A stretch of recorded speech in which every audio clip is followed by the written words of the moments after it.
Good morning, everyone. Welcome to Fresh Fit Fall from Maryland Snap Ed. I am Krissa. I'm your host for this series, which focuses on all the fresh things coming from Maryland farms during the fall, delicious produce still coming in, and lots of wonderful ways to prepare it for your family. But we're also talking about how to keep your body moving through the fall. It's beautiful weather outside, but it's also getting dark a little earlier. Our schedules are busy with kids back in school. And it's a really great time to sort of double down on our efforts to make sure that physical activity and moving our bodies doesn't fall by the wayside. Welcome to everyone joining us on Facebook. Please introduce yourself so you can share your county if you're in Maryland in the chat. You can share your city and state if you're joining us from outside of Maryland. But also just anything else you want us to know. It's gorgeous here in Central Maryland. Let us know how the weather is in your part of town. And as always, add your comments, questions throughout, and we will respond to them as we move through the show. So we are joined today by Haley Starrick. Haley is the project leader and nutrition educator in Frederick County, Maryland. So welcome, Haley, and let's get started today by talking about, or by letting us know what's fresh this fall. What are we talking about today? Thanks so much for having me, Krissa. I am super excited to talk about the star of the show, carrots. So what's really great about living in Maryland is that at our grocery store year-round, we actually have lots of access to carrots. Your children who are attending school, they might even have access to baby carrots regularly throughout the school. But this is actually harvest time for carrots. And so I get to do the Bugs Bunny moment for those of you who are older like me who understand what that means and kind of, pull them out of the ground. Carrots are a root vegetable. And so the part that we eat is actually grows under the ground. And so for those of you who are working with kids, you can easily ask them, not necessarily a trick question, but see who's been paying attention. What does a carrot field look like? Or what color does a carrot field look like? When I've been asking kids this question, they always ask, or they always meant to say orange, because they immediately think of the color orange, with carrots.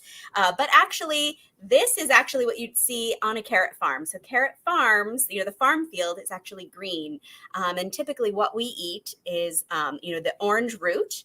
Fun fact about carrots, and you might even see them in your local grocery store this time of year, carrots are not just orange. These are just the traditional high priority ones that we actually end up seeing.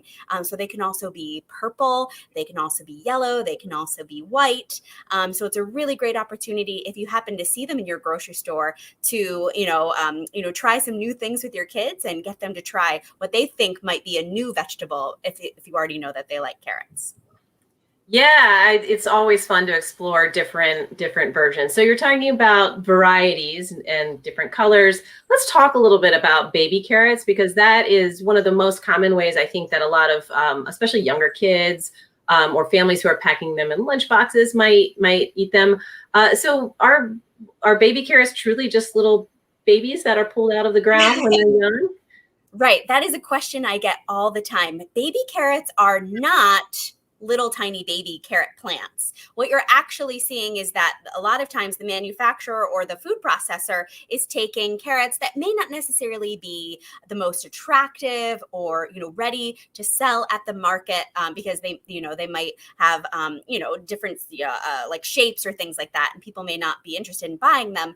But you're really just seeing someone cut this carrot and peel it into a shape that's really easily accessible for kids. And so, after baby carrots hit the market, we saw a major spike in people interested in eating carrots.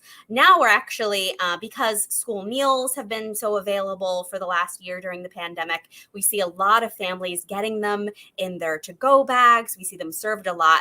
Now I'm actually finding that a lot of people have been asking me, what else can I do with the baby carrot? And so just because a baby carrot is cut into that shape, that doesn't mean that it's, it's not something that we can cook. It's really just already ready to eat for you. But no, it would be very adorable if there was like a carrot nursery and they were picking the baby carrots and we were eating those, but really we're just eating regular sized carrots that have been cut into a kid-friendly and adult-friendly shape. Yeah, and ready to eat, like you mentioned. So they're washed and ready to go. So, well, let's talk about if you do get carrots from the grocery store, farmers market, take them home. Any storage recommendations that you'd like to make? Absolutely, absolutely. So carrots are a root vegetable, and I'm going to make sure you guys can see. So straight from the earth, you're going to see a lot of imperfections, but you're also going to see a lot of dirt. If the grocery store were to wash these really, really well for you, then they would actually start to, break down and mold. They actually wouldn't last very long. So what you want to do, if you are purchasing carrots from with the tops, when you get home, you do actually want to chop off the tops. And that'll just prevent, just like when a plant is growing, the purpose of the root is really to provide nutrients and water to the leaves. And so by cutting off the tops, you're going to stop that root's work so that it's no longer going to send all of its water to those leaves. Okay, so this will actually keep your carrots. Carrots actually have a lot of water, even though they're a harder root vegetable. They're about 80% water, and so you don't want that water. You don't want dry carrots. You want them to stay moist and flavorful. So you want to actually cut off the tops as soon as you get home. But then I recommend not fully washing them until you are ready to eat. So you can pop them in the fridge, but you're going to wash them right before. And then they do need to be peeled because, again, what I'm going to do is I'm going to wash all of that dirt off, but I am going to actually peel the outer skin just to make sure that I am, eating the safest parts of the carrot. Yeah, and that's a general tip that we've shared other times for other fruits and vegetables is really you want to wait to wash them till right before you're ready to eat. The more moisture you introduce to the outside, the more that can grow, funky things that we don't want to then eat. But yeah, washing them right before you're ready to eat. And then you've got the nice stored carrots in your fridge, and then you're ready to eat them. And so let's talk about ways to eat them.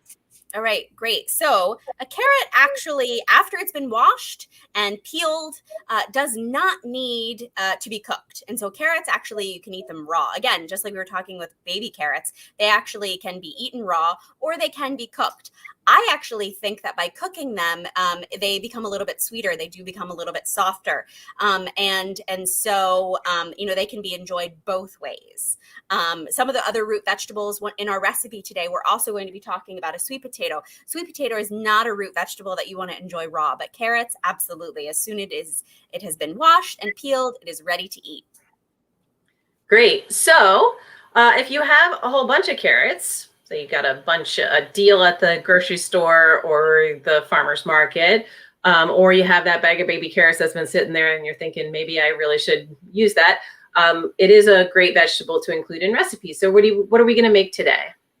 All right, so today, let's move on to the other camera. Today, we're going to be enjoying chicken sweet potato carrot packets. All right, so this is a wonderful recipe that really allows each family member to kind of put their own spin, to introduce foods that they to make kind of an individual meal. I liken it to when I'm cooking with my family, we might be making our own pizzas or something like that. So this one ends up being really popular in my house because everyone gets to add vegetables that they enjoy and spices that they enjoy. But specifically, I'm going to talk about just what a chicken packet is. So with our chicken packet, with this base chicken packet recipe, we only need a few ingredients. Again, I have the star of the show, the carrot. I'm also going to be including another fall favorite root vegetable, sweet potato. I have some raw chicken here. This is actually a chicken breast that I've sliced into to a smaller portion. So again, a lot of the chicken breasts that they sell at the grocery store, 2 chicken breasts could definitely feed your family of 4. So you can slice it into a smaller portion so that everyone can have their own portion. And here I'm only going to use some vegetable spray, or if you have, olive oil spray, that's great, but really just some sort of oil spray. And then today we're going to be using some Italian seasoning. So really there aren't a lot of ingredients here. So there's definitely room for your family members to add their own spin to this specific recipe.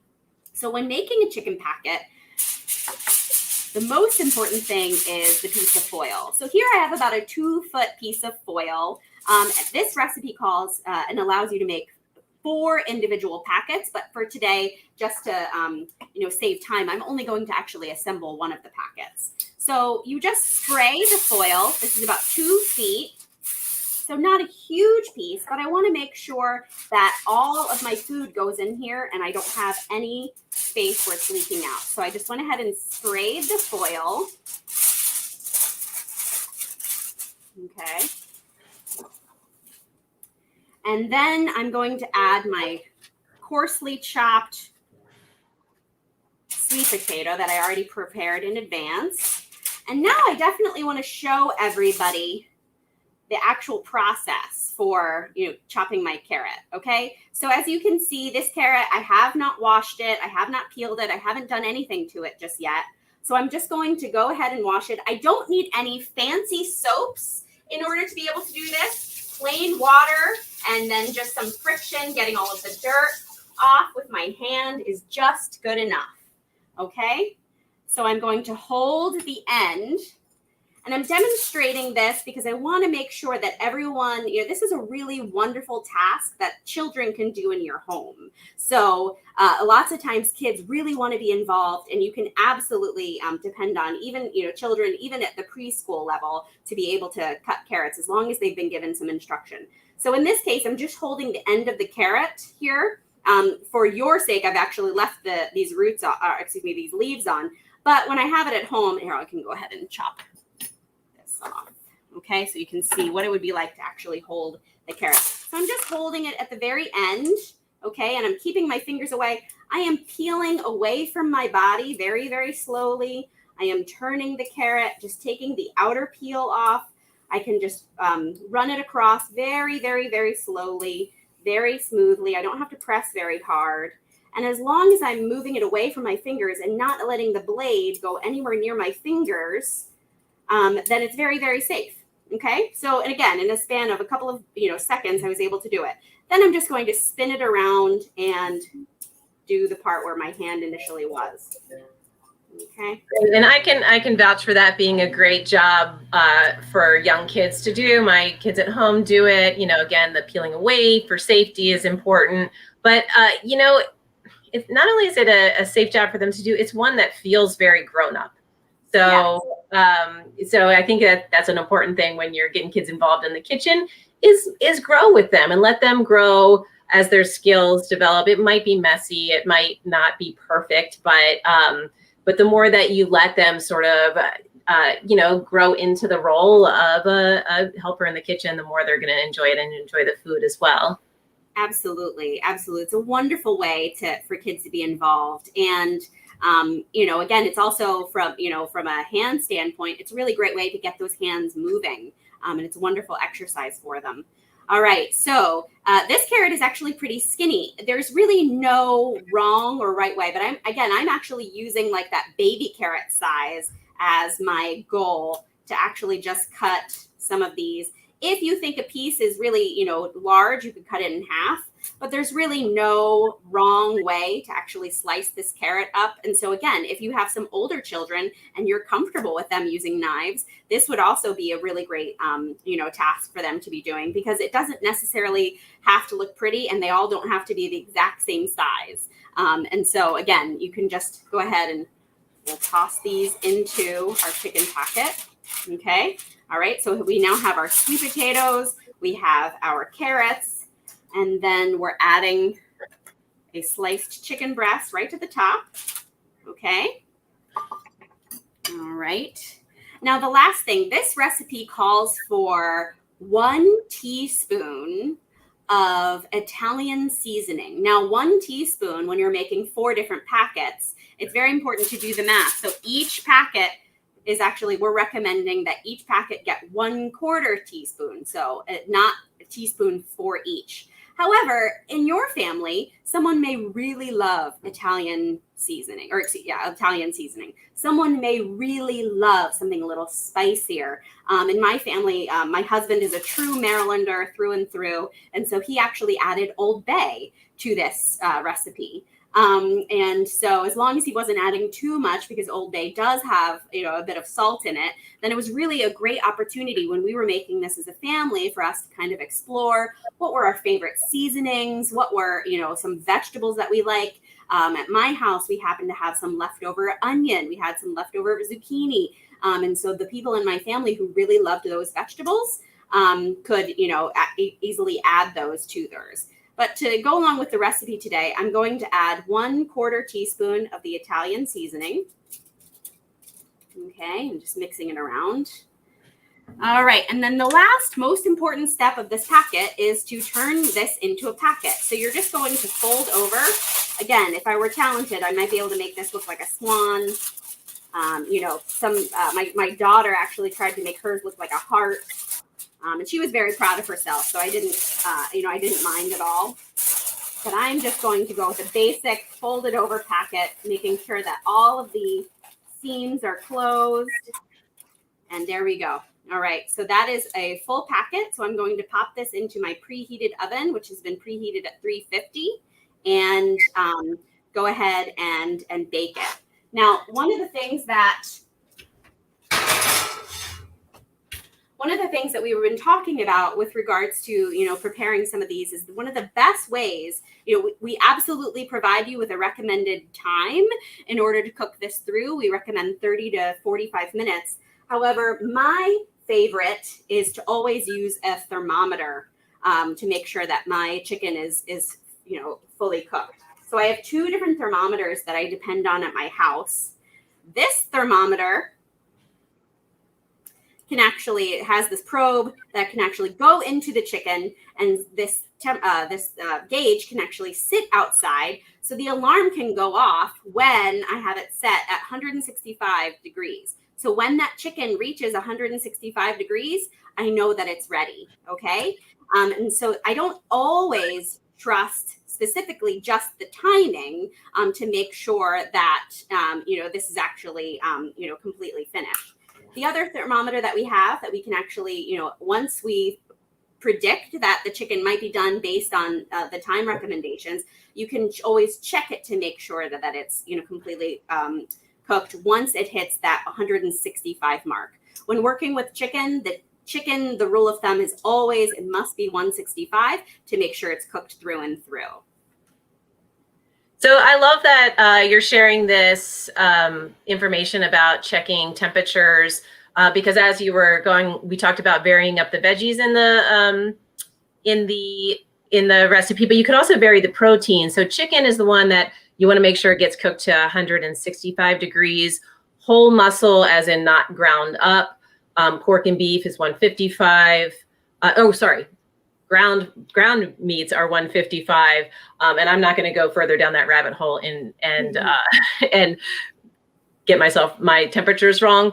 But the different meats have different temperatures, and so make sure you're always cooking your proteins to the correct temperature, because it really is an important food safety step. The other thing that I think would be delicious cooked in this manner with a sort of make your own packet would be fish. I think that you could get, tilapia fillets are very inexpensive, and that might be a great thing that you can add. So for those of us who are joining us, we've got one suggestion of doing this with pork chops.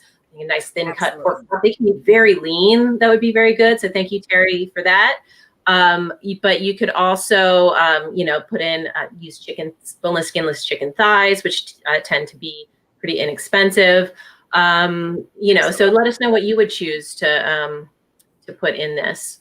Yeah, in the chat, we can make sure that we provide a resource so that people know the temperature. I think one of the best things about consistently using a thermometer is that you can actually ensure that not only is your food safe for your family to eat, but it's also, I think in a lot of ways, especially with a lot of these meats, we preserve the quality. So once it's finished, then You can take it straight out of the oven. You know for sure that it's ready to consume, that it's safe for your family to eat, and you're not overcooking anything.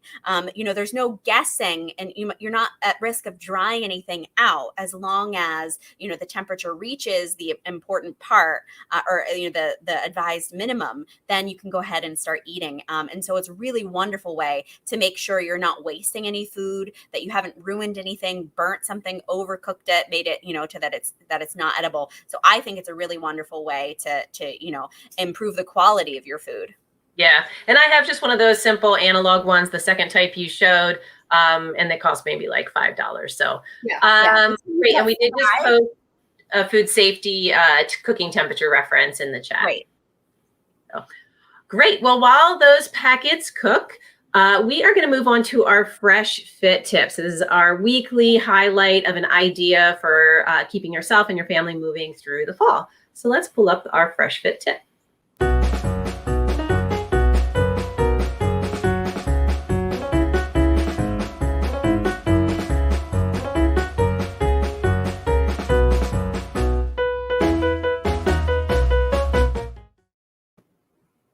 All right, so our tip for the day is one way to make sure you're working in more activity is to break physical activity into short bursts. So sometimes when we get overwhelmed by thinking like, oh, I should exercise and that's going to take me a half an hour.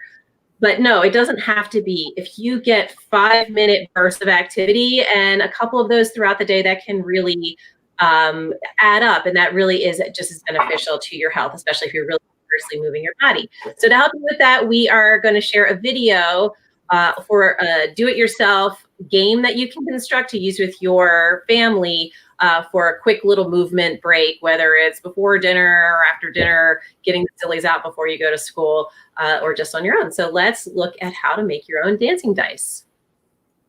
Let's try this dancing dice game together. Before we start, we will need some supplies to make our dice. You can use a foam cube, a small box, or you can make your own cube using 6 pieces of cardboard, measuring 6 inches on each side, a few sheets of newspaper, tape, and activity cards. First, we tape the cardboard squares together to form a cube. Before taping the last square, use your muscles to crumple your newspaper and stuff the cube. Now tape the last square.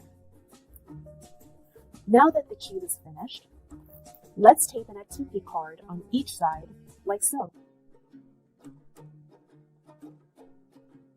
Activity cards can be printed from your computer, or you can write the activity directly onto the cube. All done. Now it's time to have some fun. Roll the dice and complete each activity. You can play on your own to complete all activities, or you can play with your family and friends by forming a circle and taking turns to roll the dice. Try each activity for at least 30 seconds.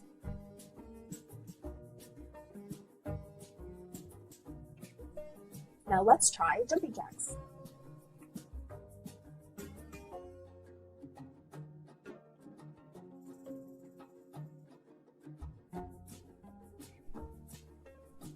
Great job, friends. Now let's run and do a victory lap.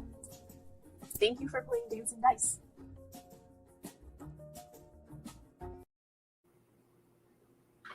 All right, so we will post a link to how to make that, to that full video of how to make your own dancing dice.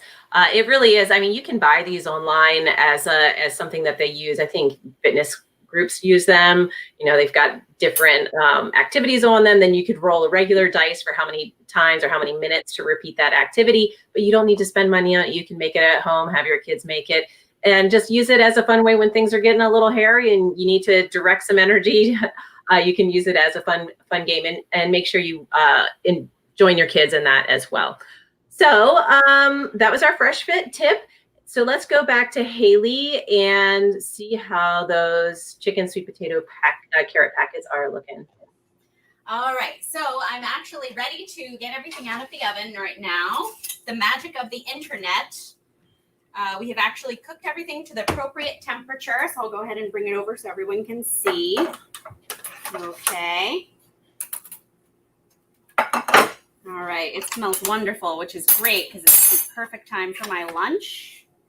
Okay, and so when you're opening this, I advise that, again, little hands aren't here, poking at everything. You're actually going, it's definitely going to be, hot. So you definitely want some steam to come out. And so here we are.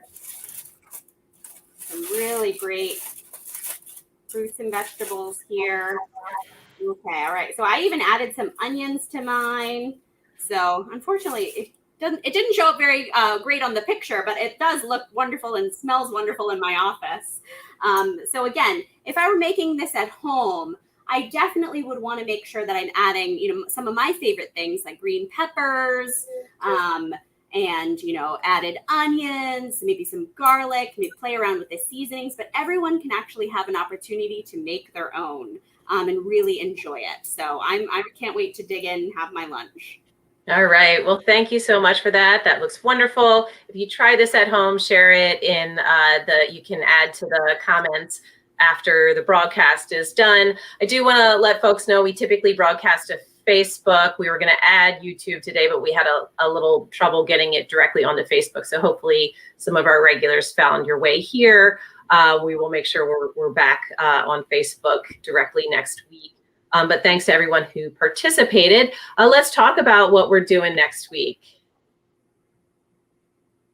All right, so next week, apples. So nothing more says fall more than apples. On the 21st, we're going to be talking about radishes, which are probably something that's a favorite of some. They eat them all the time. Others it might be less familiar. So we're going to hopefully get some folks onto the radish bandwagon. And then October 28th, just 3 days before Halloween, we will be talking about pumpkins, but not so much jack-o'-lanterns as eating pumpkin, because it is a delicious and wonderful food to add to recipes. If you're watching us live on YouTube, you've found us there.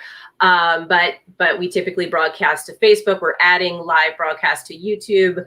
And our Facebook page, we'll see on the next image, is facebook.com/eatsmartmd. If you like us on Facebook and turn on your notifications, you will get alerts when we go live on YouTube. Now that we're broadcasting live to YouTube, make sure you follow our channel, and you will get alerts from us when we go live as well. On YouTube, you will find all sorts of 2-minute recipe videos, nutrition education lessons. We're starting to build a little library of our Fresh Fit Fall physical activity tips. So use that as a resource for yourself and for your family. Our Instagram page is there, and then also extension.umd.edu/eatsmart is our recipe database. So thanks to everybody who joined us today. We will be back every Thursday at 11 a.m. You can find us either live on Facebook or on YouTube, and we look forward to having you back. So take care and have a great week.